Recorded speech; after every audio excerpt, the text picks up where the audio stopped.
Listen to me. Luzon, Visayas, Mindanao, kayo dyan sa Zoom. Be here. November 23 and 24, be here. Yung gagawin ng Diyos dito, oh my God. Yung gagawin ng Diyos dito ay sobra-sobra. Sobra-sobra. Hindi ko pwedeng ipaliwanag sa inyo dahil kahit ako hindi ko siya maunawaan ng kung gaano siya kalaki. There will be a great spiritual battle in the heavenlies. May mangyayaring malaking digmaan.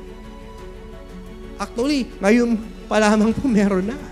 Ngayon pala meron na dahil lahat ng parang ginagawa ng Satan para hindi siya matuloy. Hindi siya maganap. Including yourselves. Kung bakit yung naiisip nyo ganyan, naunawaan nyo ganyan, dahil nga kinokontrol sa Satan yung mind nyo. But on that day, believe me, believe God.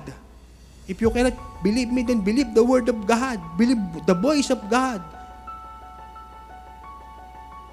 May mangyayaring digmaan. At yung lahat ng binanggit ko rito sa salita ng Diyos na ito, ay mangyayari at magaganap. The great outpouring of rain will be poured out. At ang gawain ito hindi para sa mga unbeliever. Hindi tayo dito pupunta para mag-healing, mag-salvation prayer. Ang sabi po rito, consecrate the past, gather a sacred assembly. Gather the people, congregation, elder, children, bridegroom, groom, priests, and those who minister in the courts of the Lord. Ang kinakausap po rito yung living like Jesus people. Trust God in the process. According to His will, it will happen. Again, Luzon, Visayas, Mindanao, buong mundo. At kahit kayo po ay nasa ibang churches, you are invited. Be a part of this great move of God. Be a part of this great one-of-a-kind event. Ito na po yung last move na Lord.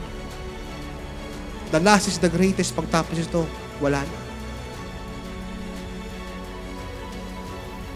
Kung bakit ito na yung last? Dahil habang tumatagal, siya ay palakas ng palakas ng palakas ng palakas. At pagtapos ito, wala nang kasunod.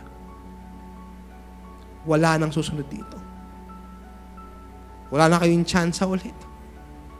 Dahil pagtapos ito, rapture na.